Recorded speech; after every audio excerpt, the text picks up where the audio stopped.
Your daughter wouldn't leave the stranger who collapsed. Neither would she. He was a billionaire. Ichi billionaire plus single mom. I am at the subway The word station. We count. need an ambulance. See below. He is Eco. unconscious and I can't The find a smell pulse. gets into everything. Not just the uniform, into the skin underneath it, into the crease of the elbows and the base of the fingernails, and the place just below the wrist where a watch sits if you wear one. Denise had stopped wearing a watch to work 3 years ago for that exact reason. The smell stayed. The watch was gone. She kept the smell. 11 years of it. She had mopped operating room floors at Grady Memorial Hospital since she was 23 years old. Nights. Always nights. He didn't send anyone to help. The kind of schedule that meant she missed birthdays and school events and the first hour of every morning, every school day for 4 years, because she was still sleeping when Maya left the apartment. He didn't send anyone to help. The kind of schedule that paid $9.47 an hour after 2 raises and an appeal she filed herself. He didn't send anyone to help. Typed out at the kitchen table at 2 in the morning, with a dictionary on her left and a calculator on her right. He didn't send anyone to help. The kind of schedule that kept her inside the hospital and just outside the life she was trying to build around it. Tomorrow morning at 8:30, she had an interview. Not at Grady, not mopping. A patient coordination position with Aldridge Partners, a healthcare staffing firm that placed workers into hospital administration, case management, and scheduling. He didn't send anyone to help.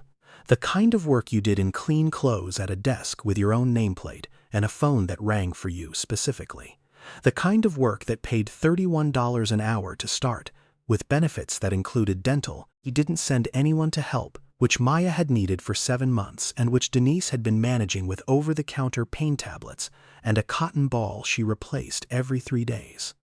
She had been preparing for 3 weeks. She had watched 6 videos about interview preparation. She had ironed her blouse 4 times. She had written out her answers to 17 possible questions on index cards and read them to herself in the bathroom mirror after Maya went to sleep. She had called every contact she had at Grady who had ever mentioned Aldridge Partners, which was 2 people, and both of them had said the same thing. Get there early. Dress clean. Know your numbers. She knew her numbers. He didn't send anyone to help. $1,247 in her account. Rent was $1,650, due in 8 days. The position at Aldridge Partners paid $31 an hour. She had calculated what that meant over a full year 17 times. She had made herself stop at 17 because the number was becoming something she was afraid to need too much. The confirmation was in her coat pocket. She had read it that morning before her shift, once at lunch, once on break, and once again just now on the MARTA platform, standing in the late November cold with Maya pressed against her left side, 9 years old and half asleep on her feet, still wearing her backpack because she refused to take it off even when they were sitting down, a habit that had started in 2nd grade and showed no signs of ending. He didn't send anyone to help. Maya had slipped a piece of paper into her mother's bag that afternoon before they left the church after-school program. She had done it carefully, while Denise was signing the release form, and she had not said anything about it. Denise had not found it yet. She had, however, found other things today. He didn't send anyone to help. She had found a notice on the employee bulletin board at Grady, reminding the housekeeping staff that overtime was being capped at 6 hours per pay period, starting the 1st of December. He didn't send anyone to help, which meant she would need to recalculate the November shortfall with 4 fewer available hours than she had been counting on. She had found a letter in the mail last week from the dentist saying Maya's next appointment could not be deferred past January without risking the tooth altogether. She had found he didn't send anyone to help. At the bottom of her coat pocket, where she always kept the backup, that she had 1 trip left on her secondary Breeze card. She had been carrying the calculation of all of these things alongside the confirmation he folded together all day. What time is the last train? Maya asked, not fully awake. 11:43, Denise said. 4 minutes. The platform had thinned out. A woman with a rolling suitcase stood near the far end. A man in a gray down jacket sat on the bench closer to the tunnel entrance, one leg bouncing, headphones on, and at the far end of the platform, near the column where the first car would stop, a man in a dark suit stood alone. No coat, which was wrong for November. No phone in his hand. One hand resting against the column in a way that was not casual. The kind of resting that was not resting at all. Maya noticed him before her mother did. She said quietly, "That man looks sick." He didn't send anyone to help. The man's other hand moved to his chest, not slowly. The way a hand moves when something is coming apart and your body understands that before your mind does. She had seen this before. Not on a platform. In a hallway on the 4th floor at 2 in the morning, when the housekeeper is the one who finds someone and no one else is there yet. When the call light has not been pressed and the nurse is at the other end of the corridor, and the patient in room 414 is on the floor, and you are the one holding the mop, and you are the one who sees it, and you decide in the next 3 seconds what kind of person you are going to be. 11 years. You learn what it looks like. "Come on," Denise said. She was already moving. He say. Maya got there first. 2 steps ahead, because she had been watching longer and her body had decided before her mind finished asking. She went down on one knee on the platform concrete beside him and put her hand on his forearm and said, "Sir, look at me. Can you look at me?" The man did not answer. His breathing was audible from 2 feet away, short and wrong, each inhale catching partway through as if something was blocking the path. His face had gone a deep, alarming flush, already draining toward pale at the edges, the color of a body working too hard against something it was losing to. His hand was pressed flat against his chest, the fingers splayed and pushing, like he could hold whatever was failing in place by force alone. Denise crouched beside him on the other side. She put 2 fingers to the inside of his wrist. His pulse was there. Fast and faint and irregular, the kind of pulse that tells you the machinery is still running but running wrong, like an engine turning over in a car that will not start, the kind that might stop mid-cycle without warning. She pulled out her phone. Across the platform, the woman with the rolling suitcase had paused. She stood for a moment, looking in their direction. Her hand tightened on the suitcase handle. Then she moved away, toward the far end, toward the other set of doors. The man with the headphones had not moved. 911 answered on the second ring. 911, what is your emergency? Have a man down at the Lakewood MARTA station, southbound platform. Conscious but non-responsive, possible cardiac event, pulse is rapid and irregular, breathing is labored. He needs EMS now. The operator paused. Are you a medical professional? I'm a housekeeper at Grady Memorial. I have worked on the 4th floor for 11 years. I know what I am looking at. Send the unit. Pause. Then units are responding to multiple calls in the area. Estimated arrival 12 to 15 minutes. He does not have 12 to 15 minutes the way he is going right now. Stay on the line, keep him calm, do not move him. The train announcement came overhead. Last southbound train, now approaching, doors will close in approximately 4 minutes. Maya looked up at her mother. Denise did not look at the tunnel. She was watching the man's chest, 9 breaths per minute, dropping. Sir, she said, keeping her voice level and close enough that the air did not have to carry it far. I need you to look at me. My name is Denise. You are on the MARTA platform. Help is coming. I need you to breathe with me, slow and steady. In and out. Can you do that? His eyes moved. Drifted first, then found her, and stopped. Something settled in them. Not calm exactly. Something that was working toward it. Maya, still on one knee beside him, adjusted her grip and wrapped her small hand around his. She did not ask, She did not explain. She just held on the way she held on to things she had decided mattered. And say, if this moment reminded you, that ordinary people do the most important things in the world, take 1 second to like this video. Drop a comment telling me where you are watching from and what you would have done in that moment. Subscribe so you do not miss what comes next. That's. The man with the headphones stood up. He didn't send anyone to help. He looked once in their direction, his expression deciding something quickly.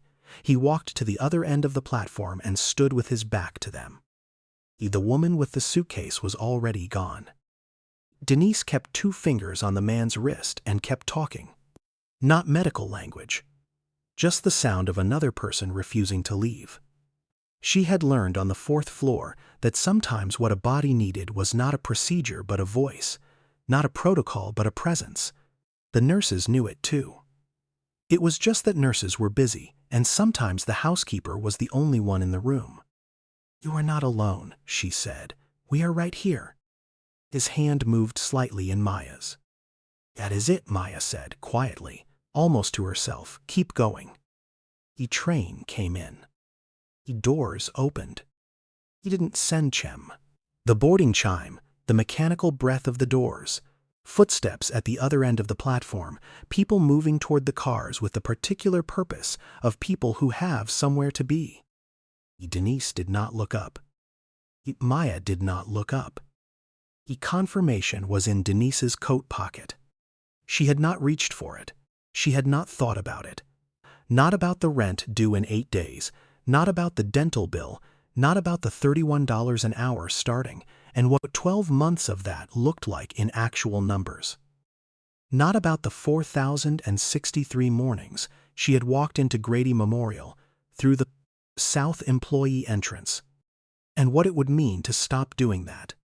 There was just the man and his pulse and Maya's hand in his and the need to keep counting. The doors closed. The train left. He gone. The platform went quiet in a way it had not been before, the particular quiet that comes after something irreversible. Denise kept her fingers on his wrist and kept counting. Hellas. The Transit Authority supervisor arrived 7 minutes later. He was a tall man in his 50s, navy uniform, silver badge. Leon Crawford, according to the badge she registered in her peripheral vision.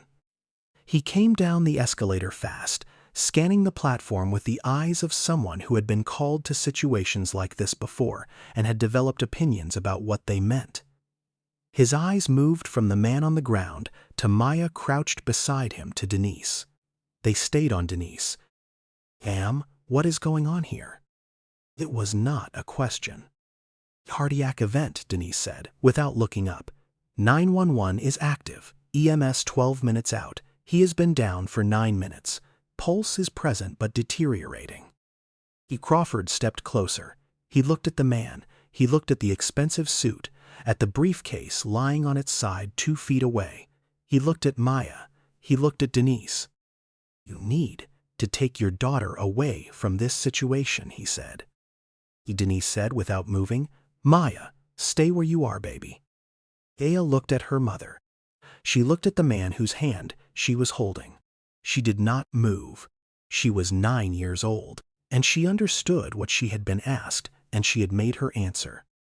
Crawford's jaw shifted. His posture changed, the small adjustment of a person recalibrating their approach.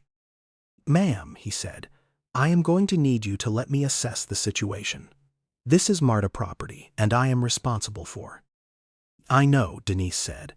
Her voice was the same volume it had been, not loud, not soft, just clear.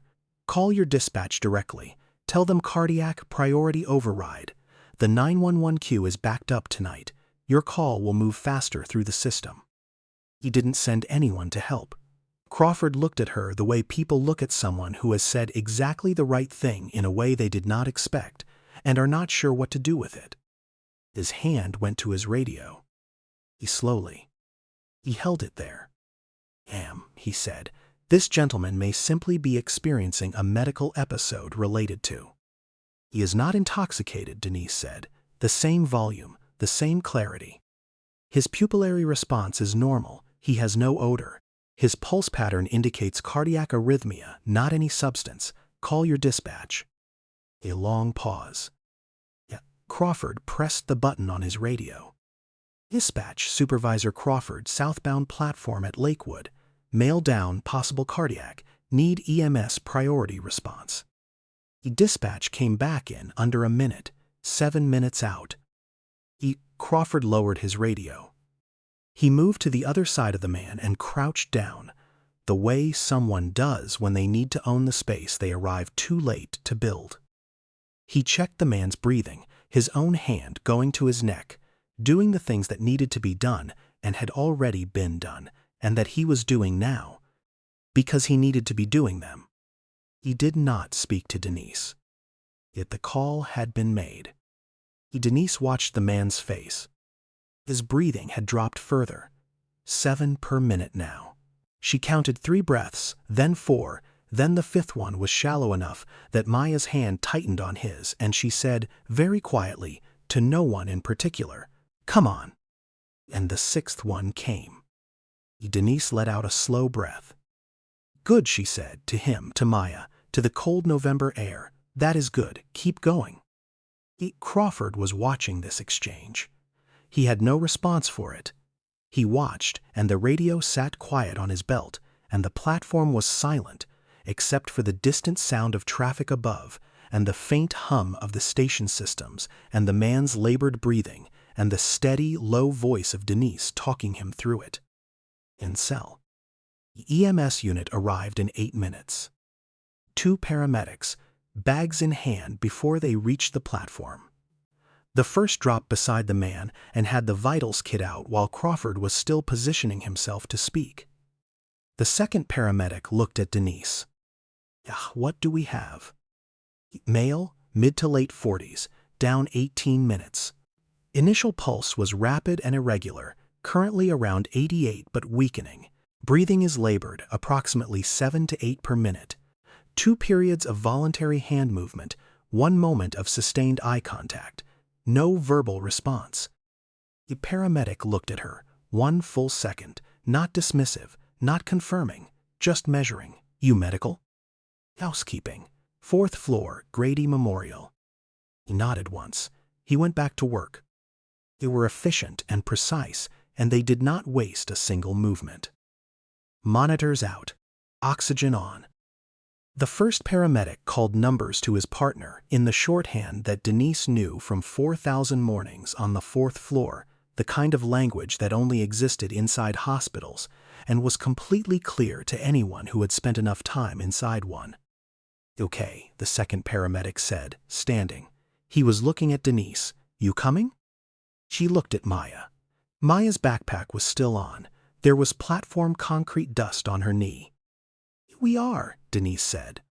He followed the stretcher, up the escalator, and out into the night, into the flashing lights and the open ambulance doors. Denise put her hand on Maya's shoulder, and they climbed in. The cell.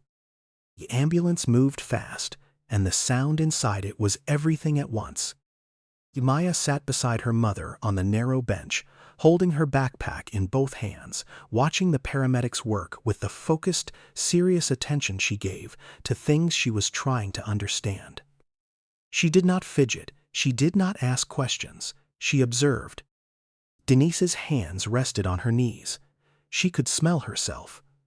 The industrial disinfectant that came in 5-gallon orange buckets with a yellow label and had a particular sharp chemical note that settled into fabric and skin and did not leave with ordinary soap. She had tried once with an $11 specialty soap she found at the drugstore, and it had done nothing. She had given up and stopped trying. It was part of her now. It was what she smelled like. Maya pressed her face briefly into her mother's sleeve. "You smell like the hospital, Mama." "I know, baby." "I like it," Maya said. She pulled back and returned her attention to the monitors. "It means you were there." One of the paramedics, the second one, the one who had asked if they were coming, glanced at them once. He did not ask them to be quiet. He did not suggest they were in the way. He just went back to work and let them exist in the space they had earned. Denise watched the man on the stretcher. His color had shifted. The dangerous flush was draining towards something paler and more even. The oxygen was working. The numbers the first paramedic was reading off were numbers she knew how to put in context. Not good, but present. He was still here. She looked at the clock on the ambulance wall. 11:59. 8 hours and 31 minutes until 8:30. She looked at the clock once. She did not look at it again. She looked at her hands instead. 11 years of this work and her hands looked like it. Not old, not ruined, just used. Used the way tools got used when you actually used them for what they were built for. She had watched nurses and doctors use their hands differently, with a kind of careful conservation, and she had understood early that that was a different kind of work. Her hands were for other things. She was okay with that. Maya was still watching the paramedics. Denise looked at her daughter. There was something about the way Maya did this quality she had of giving her full attention to something without performing the attention, that had always made Denise feel like she was raising someone who was going to be more than she had managed to be. She did not know in what way. She just felt it, the way you felt something that didn't have a name yet, but would. The man on the stretcher breathed. Present, difficult, but present. Denise kept her hands in her lap and let the ambulance carry them all forward. He'd stop. Grady Memorial at midnight was different from the outside. He didn't send anyone to help. Denise had entered this building through the south employee entrance 4,063 times. He didn't send anyone to help. Past the broken third light above the security desk that had been out for 14 months and that facilities had been notified about in writing twice. He didn't send anyone to help. Down the corridor that smelled like the linoleum cleaner they switched to in February, which had a different quality from the previous one, more synthetic, less sharp. Through the stairwell with the door that stuck on rainy nights. She had never come through the emergency bay. He didn't send anyone to help. The automatic doors were louder here. The lights were brighter and more urgent. The air was different, faster, with the particular quality of a space where decisions were always being made. The staff took the man, whose name she still did not know, into the system within 3 minutes. A nurse directed Denise and Maya to the waiting area. White plastic chairs. The overhead light of hospital waiting rooms. He didn't send anyone to help. Too bright and too flat, the light that made everyone look like they had been sitting there for too long, regardless of how long they had been sitting there. A vending machine against the far wall. The television mounted high with the sound off. The news cycling through images that no one was watching. Maya sat and finally took off her backpack, setting it between her feet with both hands and then folding those hands in her lap. Denise sat beside her. The clock above the nurse's station read 12:17. She looked at her hands. The disinfectant was quieter now, less sharp, more flat and chemical, the smell that the fourth floor wore at the end of a long shift. She rubbed her thumb across her knuckles. He didn't send anyone to help. She thought about what she was going to say at 8:30 in the morning when someone across a desk asked her why she wanted to leave housekeeping. She was going to tell the truth. She had done the same work for 11 years, and she had done it well. She had shown up for 4,063 shifts, and she had not called out sick without being genuinely sick, and she had not left a floor half done, and she had not treated a single patient room differently based on who was in it. She had done the work. Now she was ready for the next thing. That was the whole of it.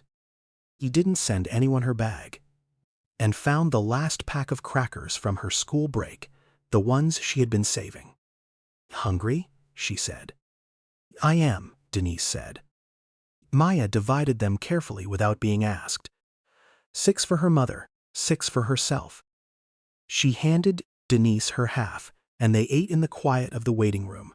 At 12:20 in the morning, the sound of the monitors and the distant phone and the footsteps on the hallway tile filling the space between them. "You think he has someone?" Maya asked after a while. "He didn't. What do you mean?"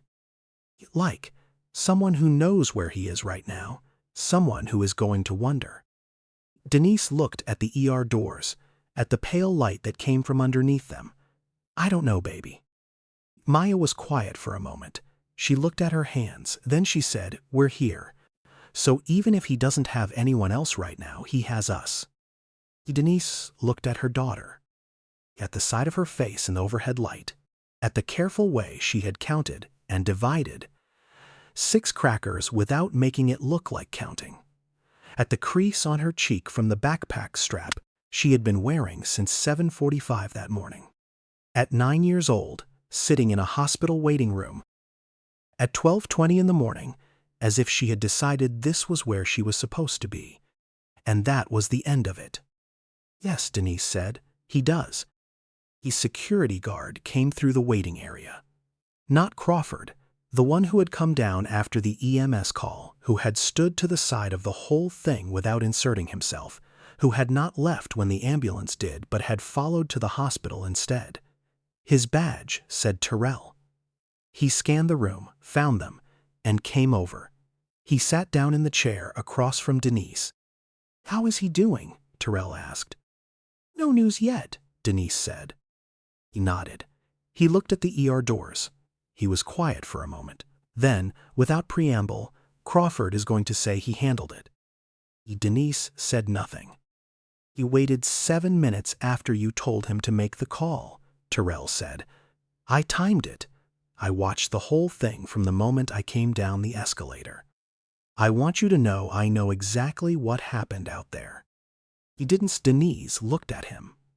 He met her eyes and held them, not asking for anything, not looking for agreement or gratitude, just delivering a fact the way you delivered facts when you needed someone to know they were not invisible. "Thank you," she said. "Yes, ma'am," he said. He stayed. Maya leaned against her mother's arm. The waiting room moved around them. A woman across the room spoke into her phone in a low, controlled voice. A man near the window sat with his head in his hands. Everyone here was waiting for something. That was the one thing they all had in common, the thing that made the room make sense. Denise took the confirmation out of her pocket, unfolded it, read the address, read the time. 8:30, Aldridge Partners. She read her own name on the appointment line and thought about what it had taken to get it there. He folded it back. 12:47. She put it away. She looked at the doors. At 1:17, a doctor came out. He scanned the room and Denise was standing before he finished his scan. He came over and sat across from them and told them what they had. A significant cardiac event, stable, monitored, serious. He told them the response time had mattered. He told them what she had done on the platform had been part of why the man was here. "Can I see him?" Denise asked. He looked at Maya, asleep against her mother's arm. "She can come," he said quietly. "That's." The room was small and clean and full of the particular sound of monitored life. The steady rhythm of the machines, the specific quality of hospital light at night, that cool, flat brightness that made everything look very real and very temporary at the same time. The man, whose name she still did not know, is connected to 3 monitors and an IV line and an oxygen cannula. He was smaller here than he had been on the platform, not literally, but diminished in the way that all people were diminished in hospital beds. He didn't send anyone to help. The way the suit and the upright posture and whatever else had been holding him together had been replaced by wires and white sheets and the work of machines that were doing quietly what his body could not. He was just a man. Maya took the chair by the wall, setting her backpack between her feet. She folded her hands. She looked at him with the same steady, considering expression she used for things she was trying to understand. Denise moved to the side of the bed. She stood for a moment. She had done this before. On the 4th floor, stood beside someone who was somewhere between here and somewhere else, and just been present. Let the fact of her existence fill the room. Not a procedure, not a protocol, just the refusal to let someone be alone. She placed her hand near his, without touching, just near. "You're still here," she said. The monitor beeped. His hand turned, very slowly, the palm tilting upward toward where her hand was. She placed her hand in his. "Good," she said. From the chair by the wall, Maya exhaled, long and slow, the exhale of someone who had been holding something without knowing it. "He heard you, Mama," she said. Denise did not look up. "I know, baby." "Doctor," from the doorway, "he's responding. That is a strong sign." Denise watched his face. Somewhere underneath the exhaustion and the pallor and the machinery, something was moving toward the surface. Not consciousness yet, something preparing to become it. She stayed. We both stayed. At nearly 2 in the morning, Maya had fallen asleep in the chair by the wall, her backpack in her lap, her chin resting on top of it. Denise looked at her daughter for a long moment. She looked at the man's hand, still in hers, still warm. She let go carefully. She walked to Maya. She put her coat over her daughter's shoulders like a blanket. She went back to the bedside and sat. She watched his chest rise, and fall, and rise. At 4:16, she went back to the waiting room and sat still until the light in the windows began to change. He said. His eyes were open when she came back at 3:47. Not drifting, not flickering, open, aware, looking at the space above him, and then, when Denise came through the curtain, moving to find her and stopping. She pulled the chair to the bedside. She sat. "Still here," she said. His mouth moved, a dry, working sound, the kind that came from a body that had been fighting for hours and was trying to remember how to do ordinary things. "You stayed," he said, rough and slow. "Yes, sir." He looked at her. Not the way you looked at someone you recognized, the way you looked at something you were trying to understand.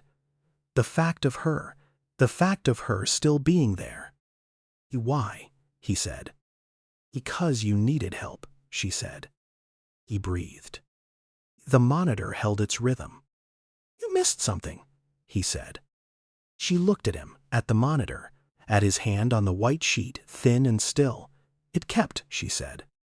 He closed his eyes, not unconscious, resting, the kind of closing that was a pause, not an ending.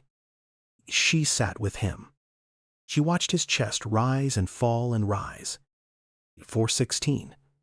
She went back to the waiting room and put her arm around Maya and sat still until the light in the windows began to change from black to the particular blue-gray of Atlanta in the hour before sunrise. He moaned. Warren arrived at 6:47. 3 men through the main entrance, moving with the controlled urgency of people used to being wherever they needed to be, the moment they needed to be there. Warren went to the desk first, spoke briefly, was directed toward the hallway, stopped. His eyes moved across the waiting room. Denise was sitting with Maya, who had woken at 6 and was working quietly through a bag of crackers from the vending machine. The backpack was between Maya's feet. The confirmation had slipped from Denise's coat pocket at some point in the night and was lying on the floor beside her chair, face down. One of Warren's colleagues bent and picked it up. He turned it over. He read the name at the top. Aldridge Partners, Midtown Atlanta Recruitment Office, 8:30 appointment. He read the name on the appointment line. Denise Carter. He handed it to Warren without speaking. "Yep," Warren read it. He looked up. He looked at Denise. He looked at the printout again. He crossed the waiting room. "Miss Carter," he said. She looked up at him. "My name is Warren Hughes. I work for Marcus Aldridge." He held the printout out toward her. I believe this is yours." She took it from him. "It is." "This is one of our recruitment events," Warren said. "I know." She held his eyes. "I have an interview at 8:30. He paused, not short. The kind of pause that contained the processing of several things at the same time. Warren looked at the printout. He looked at Maya, who had stopped eating and was watching him with her mother's eyes and her mother's stillness. He looked at Denise's hands, at the disinfectant dried along the base of her fingers, at the uniform under her coat, at the fact that she had been sitting in these clothes, in this building, since midnight. He looked at the appointment line again. 8:30. He knew the recruitment event. He had organized it. He knew what it was for, what level of applicant they were targeting, how selective the panel was. He didn't send anyone to help. He looked at the woman sitting in front of him with a 9-year-old beside her and hospital disinfectant on her hands, and the confirmation that should have been in someone's trash can hours ago, smoothed and worn and still folded from being read multiple times. He thought several things in the space of a few seconds. He kept them to himself. "Would you like to come in?" he said. "To see him?" Denise looked at him for a moment. Then she stood. Anna said, "If this story is making you think about every quiet, unrecognized person who does the right thing when no one is watching, share this right now. Someone you know needs to hear it. And drop a comment below. Tell me what this story made you feel." Despado. Crawford appeared from the hallway. He didn't send anyone to help. He had come in through the emergency entrance. He approached Warren's colleague near the door, extended a hand, and spoke in the measured tones of a man who needed his version of events to be the first one heard. "I was the responding supervisor at Lakewood. I managed the situation on the platform and coordinated the EMS dispatch." Warren's colleague nodded, said nothing. Urel, who had been sitting by the window with a cup of coffee since 6:30, said without looking up, "She did. She told him to make the call. He waited 7 minutes after she told him to. She had already been on 911 for 6 minutes before that." Crawford turned toward him. Harrell looked up. He held Crawford's eyes and did not look away, and did not say anything else, because there was nothing else to say. The fact was stated. The fact was witnessed. The fact was true, and it had been witnessed, and that was the end of it. Crawford was quiet. He remained quiet. He did not stay long. Edis. Warren took them back at 7:21. Marcus was sitting up, not fully, but enough. The cannula still on, the monitors still running their quiet work, but his eyes were clear, and when Denise came through the door, he looked at her and said, "You came back." "Yes, sir." He looked at Maya, who settled into the chair near the door with her backpack and her quiet, watchful patience. "She yours?" "Yes, sir." Marcus took that in. He looked at Denise, at the coat that had been on and off all night, at the uniform underneath, at the confirmation printout that Warren set on the bedside table beside the water cup and the call button. "Sit down," he said. Denise sat. He looked at the printout for a long moment, the creases deep, the corner torn. He looked at her. "What were you going toward last night?" he said. He had already read the paper. The question was not about the paper. Denise reached into her bag. She had found the piece of paper at 3 in the morning, when she was looking for her phone charger, and her hand closed around something small and folded instead. She had unfolded it and read it in the half-light of the waiting room, with Maya sleeping on her shoulder and the ER doors closed, and all the things she could not control staying outside the small circle of what she could. She unfolded it now and set it on the table beside the confirmation. He didn't send anyone to help. The particular handwriting of a 9-year-old who had learned that letter's slant and was still working on by how much. "You got this, Mama." Ikis looked at it. He looked at it for a long time. The room was quiet except for the monitors and the distant sound of the floor coming to life outside the door, the early morning shift beginning its rounds. Something in his face changed. Not suddenly, not dramatically. The way a face changes when it stops holding against something it has been holding against for a long time.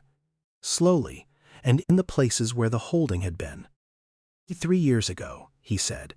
His voice was level and deliberate, the voice of a person who did not say things like this out loud often, who had kept this particular fact in a place where it could not be gotten to easily. I was in a building when the worst thing that had happened in my career was becoming public. A lawsuit, the kind that gets covered. I sat in the lobby of that building for 4 hours. Waiting, he paused, a business partner of 19 years. The person I had built the company with, from 2 people and a rented conference room to what it became.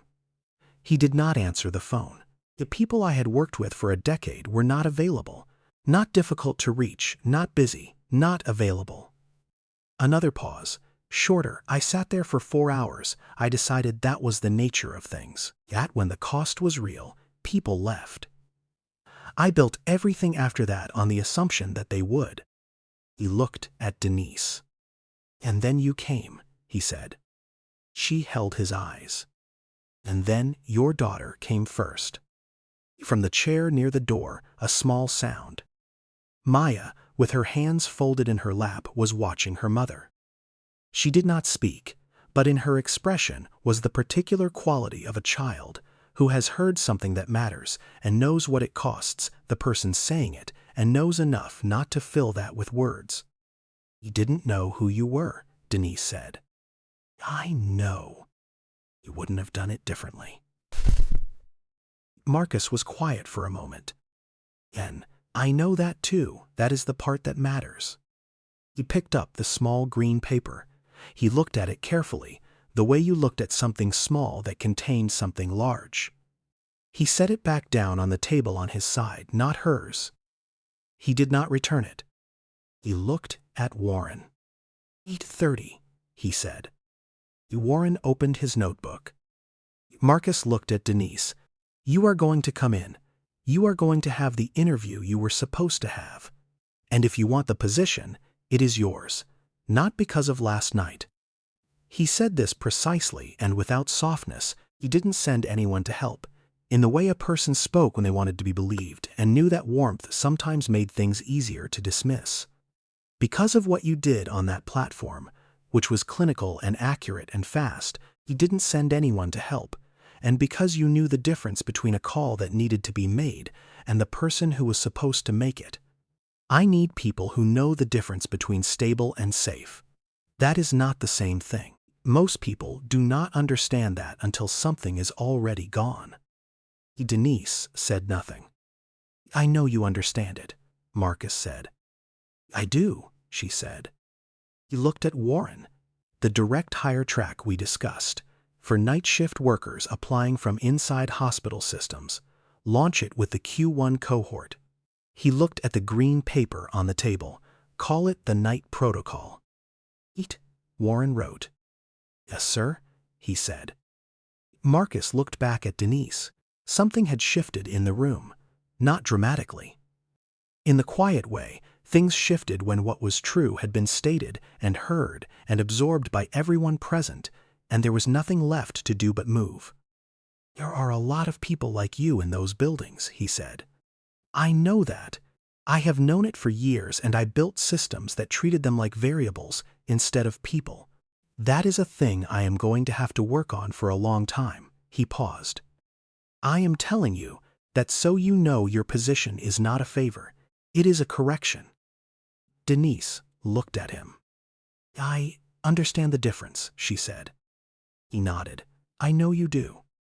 Denise did not ask what the program was. She had not asked for it. She did not know yet that it would carry anything of hers. She was thinking about 8:30 and the dental bill and the rent due in 8 days and her daughter in the chair by the door who had stayed awake through all of it and had divided her crackers in half and had kept her hands folded in her lap and had not once asked to leave. She stood. She held out her hand. Marcus shook it, once firm. 8:30, she said. 8:30, he said. EC. Warren arranged a car. Not a long black one. A regular sedan, clean and quiet, waiting at the emergency entrance at 7:53. Maya climbed in and leaned against her mother's shoulder immediately. Her backpack went between her feet. The city was waking up. The particular blue of Atlanta at 7 in the morning, that cold, clear light that made the buildings look very solid and the streets very ordinary. School buses at the corner, a man walking fast with coffee, a woman pushing a stroller, people going somewhere. Maya said, not quite awake, "Did we do the right thing, Mama?" Denise looked out the window. The morning was cold and clear and completely ordinary. "Yes, baby," she said. Maya was quiet for a moment, even though it was hard. Denise looked at her daughter. At the angle of her face in the morning light coming through the window. At the crease on her cheek from sleeping against the waiting room chair. At the backpack between her feet that she had carried all night, without putting down, without being asked to, because it was hers and she carried what was hers. Especially because it was hard, she said. Maya nodded once. The nod she used when something was confirmed that she already knew was true, but needed to hear said out loud. She fell asleep before they reached the highway. Denise took the confirmation out of her pocket. It was very soft now, almost cloth. The top right corner had finally torn cleanly along the fold line. The creases were set so deep the paper would not lie flat anymore. She smoothed it against her knee as best she could. Read the address, read the time, read her own name. She looked at it for a while, at what it represented in concrete terms. Not the $31 an hour, not the benefits, not the desk with the nameplate. At the fact that someone, somewhere, he didn't send anyone to help, had decided she was worth an 8:30 appointment, that she was worth an interview. He didn't send anyone to help. That the 11 years and the 4,063 shifts and the nights and the math that never came out even had accumulated into a person who deserved a seat at a table she had never been allowed near. She put the confirmation back in her pocket. She looked at Maya sleeping. She thought about the green paper still in Marcus's hospital room, on his side of the table. She had not asked for it back. She did not need to. She had Maya. The paper was already home. She put it back. She looked out the window. He didn't send anyone to help. Atlanta moved past her, going about its morning, not knowing what had happened on a platform the night before, or what had been decided in a hospital room just now, or what was going to be announced in a boardroom in 6 weeks. She looked at her hands. She could still smell the 4th floor. 6 weeks later. The 4th floor of Grady Memorial at 11:43 at night looked exactly the way it always had. Pale green walls, fluorescent lights that never fully held steady, never fully flickered, just existed in a permanent state of almost. He didn't send anyone to help.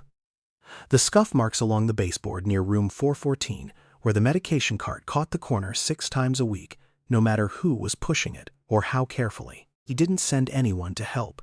The smell of the floor cleaner they had switched to in February, which had a slightly different note from the previous formula, more synthetic, less sharp, he didn't send anyone to help, and which Denise had learned the way she had learned all the smells on this floor, by spending enough time with them that they stopped being a thing she noticed and became a thing she carried.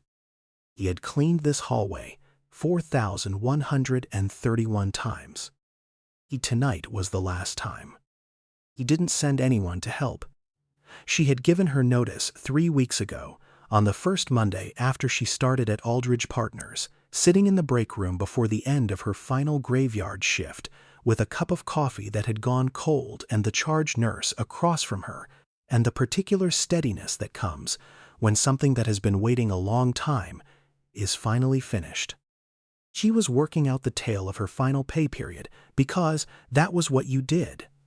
You finished what you started. You did not leave a floor half-mopped. Your locker had 4 things in it. A pair of spare gloves, the good ones, the ones that did not slide when the buckets were heavy. A granola bar she had been forgetting to take home for 2 weeks. He didn't send anyone to help. A sticky note from the charge nurse, written on a Tuesday in February 2 years ago when Denise had come in with a migraine and finished the shift anyway. He didn't send anyone to help, that said in the particular handwriting of someone who did not have time for more words, "Glad you're here," and a small piece of paper in green crayon that she had placed inside the locker door on her second-to-last shift. He didn't send anyone to help because some things belonged in the place where they had done their work. She pushed the mop cart down the hallway, past room 414. He didn't send anyone to help, past the supply closet with it on the left and the old ones on the right. He passed the bulletin board. She stopped. He didn't send anyone to help. There was a new notice on the bulletin board. It had gone up in the last 48 hours. From the look of it, the paper still bright, the corners still crisp. He'd white paper, blue letterhead, the kind that came from a real printer in a real office. The Night Protocol, Direct Hire Initiative for Night Shift Healthcare Staff. Aldridge Partners, launching company-wide across 16 partnering hospital systems. Applications open to all current full-time night shift employees. No referral required. She read it once. She read it again. She stood there for a while. Long enough that the fluorescent light above her did its almost flickering thing twice and went back to its usual state. He didn't send anyone to help. She had mopped past this bulletin board 4,131 times. She had read the schedule changes and the policy updates and the reminders about PPE compliance and the announcements about parking enforcement. She had never stopped for any of them. She had never stopped at this board for anything. She looked at the letterhead. He didn't send anyone to help. She thought about a November night and a cold platform and a man's pulse under her fingers. She thought about 8:30 in the morning. She thought about Maya with the green crayon at the kitchen table, not saying anything about what she was writing, just folding it and putting it in her bag. She did not know when the decision had been made. She did not know what meeting it had been decided in, or what arguments had been had, or what it had cost. She knew her name was not in the notice. She knew no one reading it would know where it came from. That was fine. It was not for her name. She looked at the mop in her hand. She looked at the notice on the board. She put the mop down. She walked back to her locker. She took out the sticky note. She took out the green paper. She put them both carefully in her bag. She left the gloves for whoever came after her. She left the granola bar. She walked to the elevator. She did not go back to the mop. He didn't send anyone to help. She had cleaned that hallway 4,131 times. She did not need to clean it 4,132. She rode the elevator down. She took out her phone. She called Maya, who answered on the third ring in the particular voice of someone who was awake, but had been hoping not to be needed yet. "You okay, Mama?" "Yes, baby." Denise stepped into the elevator. "I just finished." He paused, then, quietly, "The last shift." "The last shift." Maya was quiet for a moment. Then, "How does it feel?" Denise thought about this honestly. "Like finishing something," she said. "Is that good?" "Yes, baby, that is good." She could hear Maya settling, the small sounds of a 9-year-old rearranging herself in her bed at 11:43 at night, deciding the call was worth being awake for. "Okay," Maya said, "come home." "Coming home," Denise said. She walked out through the south entrance for the last time. The broken third light above the security desk was still broken. The floor was still the same pale tile it had been for 11 years. And the smell of the building came with her the way it always had, into the November night, into her coat, into the base of her fingernails and the crease of her elbows. You carry what you carry. She stood outside for a moment. Atlanta moved around her. She had walked into a building on a November night with a crumpled piece of paper in her coat pocket and her daughter beside her, and a plan for the morning she believed in. She had not known what the night was going to ask of her. She had not known who the man in the dark suit was, or what his name was, or that the name of his company was already folded in her pocket when she went down on that platform concrete beside him. She had just stayed. He didn't send anyone to help, and somewhere in a boardroom she would never see, in a meeting she had not been invited to and would not be told about, that had turned out to be enough. She stood outside the south entrance a moment longer, 40 degrees, clear sky, the Atlanta cold that was dry and immediate and made you aware of your own outline. She was aware of hers. 11 years had a shape. She had not known that while she was living inside them, you could not see the shape of something you were standing in the middle of. You had to come out the other side and turn around. The shape was, I stayed and I kept going, and I was there when I was supposed to be there, and I showed up at 8:30, and I did not beg and I did not look for someone to validate what I already knew, and now I am here, in the cold. He didn't send anyone to help, outside a building I will walk into tomorrow with a different badge and a different reason. That was enough of a shape for one person.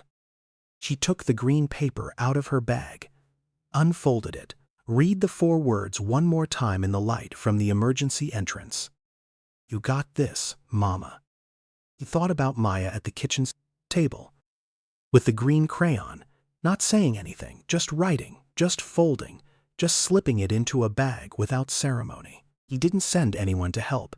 She thought about a 9-year-old who had divided crackers in half and held a stranger's hand and stayed for the whole of a long night without being asked and without making it mean more than what it was. He didn't send anyone to help. She thought about the confirmation she had smoothed against her knee in the back of a car and the fact that she had shown up at 8:30 the way she said she would, in the same coat, smelling like the 4th floor, and that had been enough. Not everything. Just enough. That was the whole calculation. That was the thing she had been trying to figure out for 11 years. Not how to make the numbers come out even, how to make what you had be enough, and then do the thing in front of you and see what happened next. She folded the paper back. She put it in her pocket. She called Marcus's office in the morning, not the next morning. The morning after she started. She left a message with Warren. She said, "The program," she said, "the night shift workers who are going to apply." She said, "If there is anything you need from someone who has been on that floor." Warren called back in 2 hours and said he would be in touch. She did not ask for anything. She was not in the habit of asking. She walked out into Atlanta. She walked. He.